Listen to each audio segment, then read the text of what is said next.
Greetings, bloggers, vloggers, followers, and potters. Dustin here from Dustin's Dynasty again with another edition of this week's vlog. If you haven't followed me or you're new here, my name is Dustin. I'm in my early 40s. I'm a middle-aged person. I'm a shit. It's kind of like, but I've been living this autism thing for over 25 years that I've been officially diagnosed. Uh, I've been living on my own for over 7 now, and I've have a part-time job for 15. So I've been in many walks of life of autism and have grown and matured into the man I am today. And part of growing and maturing into somebody is having the power to say no to things. We talk a lot in I see a lot or I read a lot in the autism community about, how autistic people as they grow up or they're teenagers or adolescents and they grow up to be adults. And when they do, they become vulnerable at times. They're led to believe things that may not be true. And, sometimes they're not equipped with their own autonomy. And that can be, in a way, a setup for a very, very challenging dynamic, not only for the individual themselves, but the family as well. And I always remember how, just saying no and what that meant and what that understood. The first, I think, true example of that was when I went on a vocational evaluation at the state vocational facility. And I later went to schooling there, but the first time when I had went for a vocational evaluation and the dorm counselor, as they called him, was very seasoned and he said, "What are you going to say if you have a cell phone?" And this was 2004, mind you. We still had payphones in the dorms and things like that. And, and I went to say yes. He goes, "You're going to say no. And you're going to say no because people will take advantage of you." And, I started to learn that. That was one of the ways I began to learn to say no to things, more particularly at that time, things that I knew I didn't want. I didn't need. Maybe, and then that evolved, to when maybe somebody would touch me or something like that, maybe an unwanted advance, maybe a relationship invitation, those things like that made me want to say, I don't want that. So, it comes to the point where you understand what no is. And it can work the same way, as I learned at that time, with similar people that I had been on campus with the second round when I was going to school.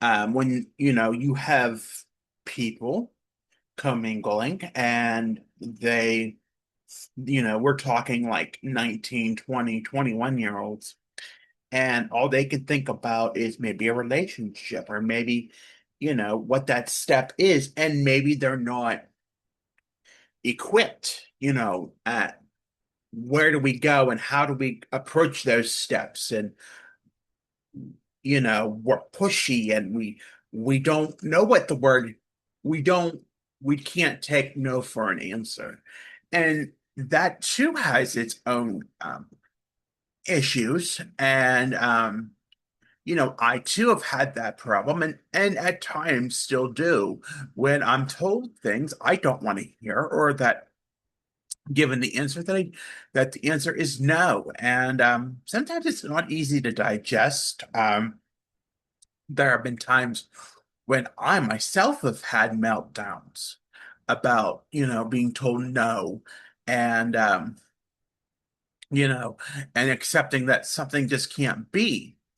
But likewise, when we as individuals learn how to use the word no and say no, there is a part of us that feels empowered that we stood for what was right.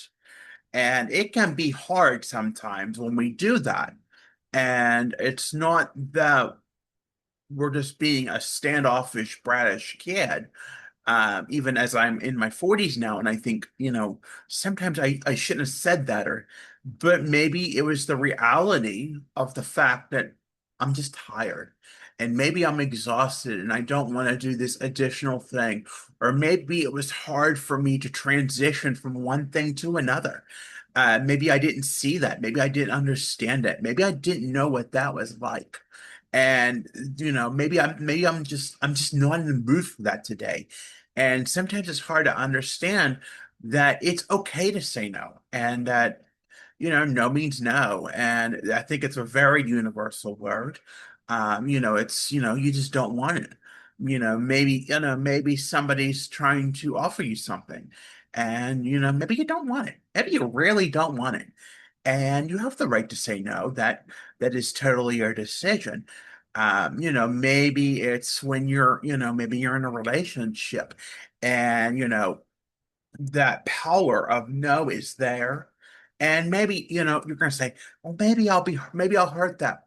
Maybe that person, that other party on the receiving end will feel awful about me saying no. And sometimes, we have to say no to things, and sometimes it's the best thing we can do for ourselves. I myself have been a few, I wouldn't call them relationships. I would more so call them program love, maybe, maybe not. But they were very toxic. And they were themselves were not their best. And they were kind of pushy, and they were kind of needing attention too. But when others realize that it's tearing at you, and they can sense, even when that push comes through, and that shrug from you comes down, and it's like you have to say no. And I mean, it can hurt as a person, because as an autistic person, as a person who is an empath, I often care about a lot of people. And, as ironic as that says, because we always know that there's that empathy myth, but I do care. And it is hard to say no sometimes, but sometimes it's really what I or you or whatever want in that life for ourselves. We don't want that. If we don't want it, why would we put ourselves through that? Why would we want to push and push and push and bear things that we know are hard for us or are challenging for us? And then we say, but saying no, it's okay. And I had a friend who, it's like, it's okay. No, it's okay to say no. I don't have to do this, or I don't want to do this. And it's okay. It's okay. And it was a long time before I had to understand. Now, when we're talking in environments like working or a day service, for example, we have to also understand that sometimes when we say no, we have to understand and accept what those consequences are, because sometimes we're told things, again, as we relate to when we are told no, something we can't do. And sometimes when we want something and we don't get it, we have to learn too that we have to learn and accept what the consequences of saying no to something that we may be pushed, or is suggested to do, whether that's for our mental health or not, whether, that is something we need to do. And it can be hard sometimes, but it can be hard when somebody says, no, this is the way it is, but we'd have to do it. I mean, there's part of life that just has expectations, and we have to do it. And, sometimes we don't get what we want all the time. And I'm starting to learn that too, but when it comes to us as people saying no, we have to learn that it's okay for ourselves to have to say no to things that we know we either cannot handle or just don't want to mess with. And it's okay. It's okay. And I didn't want to keep long on this because it's a weekend and but I did want to share those few moments about what no is like. So if you haven't already, be sure to follow me and like me and subscribe to my channel. Tap that notification bell. If you haven't already, follow me on Facebook, Instagram, X, and Pinterest at Dustin's Dynasty. I'm on the web. That address is www.dustinsdynastyusa.com. And lastly, I'm on Linktree. There's links to everything that matters: my email sign up, my web page, my website, um, all of my podcasting platforms, all my socials. You can find that under Linktree at slash Dustin's Dynasty. Again, I want to thank you for listening. Let's take care of ourselves. Let's have a good rest of the weekend. Let's have a good week coming up, and we'll talk to you soon. Bye for now.